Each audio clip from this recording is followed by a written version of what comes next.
The sky over Montana was still bruised with dawn when Thomas Granger, a weathered rancher with gray at his temples and grief carved into his eyes, saddled his horse. He had been a widower for 4 years now, ever since his wife, Ellen, passed during childbirth, leaving him with a silent house and too many memories that refused to fade. Work had become his only company, and silence his only friend.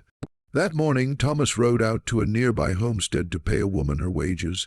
She was a quiet Chinese widow who helped wash the ranch linens and mend the cowhands' clothes. Her name was Lian Hua, though most called her simply Lian. Thomas had seen her only a handful of times. She never said more than a few polite words, always kept her eyes low, and carried herself with a kind of grace that didn't belong to the rough land of the West. He owed her 2 weeks' pay, and, though he could have sent a boy to deliver it, something inside urged him to go himself.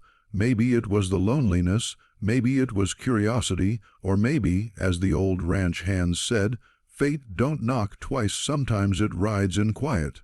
When Thomas reached the small cabin near the creek, smoke drifted from the chimney. The door was half open, creaking in the breeze.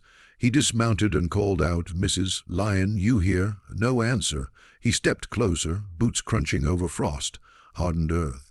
Inside, the fire crackled softly, but what caught his eye wasn't the fire. It was Lian, sitting on the floor beside a wooden crate, her shawl wrapped around her shoulders. Around her were 4 tiny kittens, barely old enough to walk, mewling softly as she fed them drops of milk from a rag. Thomas froze at the doorway, struck by the tenderness of the scene. The widow looked up, startled. Her dark hair framed her pale face, and her eyes, soft as the first thaw of spring, widened in surprise. "Oh, Mr. Granger, I did not hear you." He cleared his throat. "Didn't mean to scare you, ma'am. I came to bring what I owe." She smiled faintly and gestured for him to step inside. "You come far. Sit by the fire. It cold outside." As Thomas sat awkwardly on a stool, his gaze lingered on the kittens. "Your feedin' strays?" he asked. Lian nodded, her voice low. "Mother cat die. These babies no eat without help. I find them behind old barn 2 nights ago. If I leave, they freeze." Thomas looked at the frail creatures and felt something stir, something he hadn't allowed himself to feel since Ellen's death. Tenderness. He tried to shake it off. "You sure you can manage? You don't got much food yourself." Lian gave a small smile. "When one know hunger, he never let others starve." Her words hit him like a quiet truth. He found himself watching her hands, gentle, patient as she guided each kitten to drink. For a moment, the cold world outside didn't exist. They spoke as the fire burned low.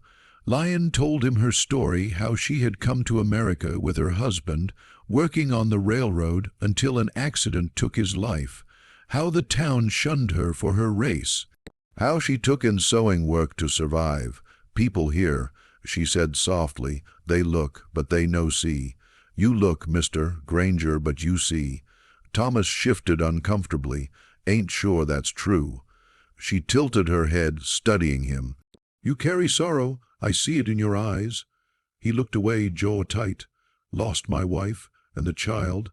Never found much reason after that." Lian bowed her head respectfully.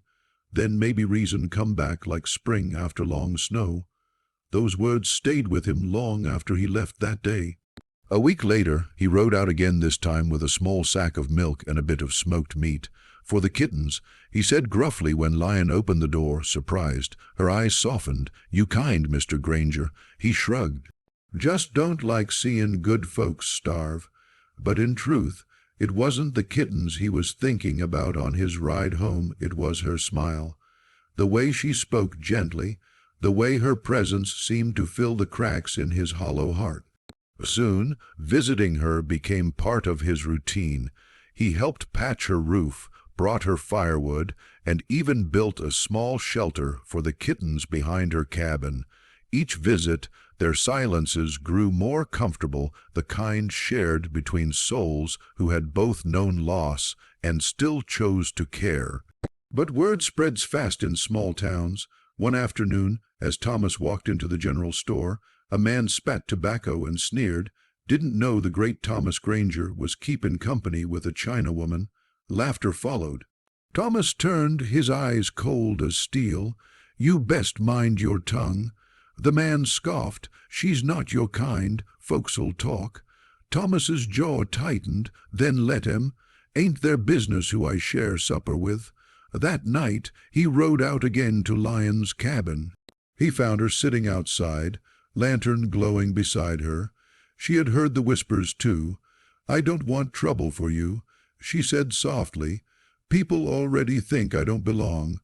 Thomas stepped closer. "You belong here more than most. You work hard, you care. That's more than I can say for half the men in town." Her eyes glistened in the lantern light. "Then why you come, Mr. Granger?" He looked at her for a long moment. "Because every time I ride away, I wish I'd stayed. That winter was cruel. Snow buried the valley, and the wind howled like wolves. One night, Thomas found himself unable to sleep. Something gnawed at his chest, a strange worry. He saddled his horse and rode through the storm to Lian's cabin. When he reached, smoke billowed from the roof. The chimney had caught fire. He burst through the door, coughing. "Lian?" She was trying to save the kittens, clutching the crate to her chest. Thomas grabbed a blanket, smothered the flames, and pulled her outside into the snow. Both of them fell, panting and shivering. The kittens mewled softly, alive. Lian looked up at him, tears on her cheeks, not from fear, but gratitude. "You come, you save." Thomas's voice broke. "Couldn't let you burn, not you." And before he could stop himself, he reached out, cupping her face with his rough hands. "I thought my heart was buried with Ellen, but every time I see you it starts beatin' again." Lian trembled, eyes wide. "And mine," she whispered, "beat when you near."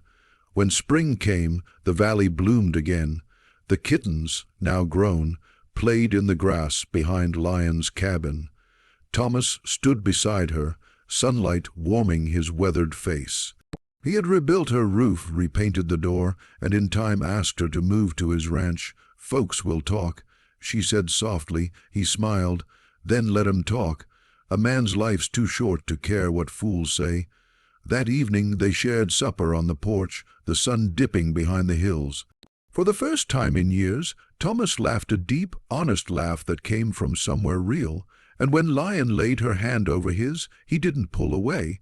The silence between them was no longer lonely, it was peace. The rancher who had once lived among ghosts now lived among the living, and it all began the day he found a widow feeding orphan kittens.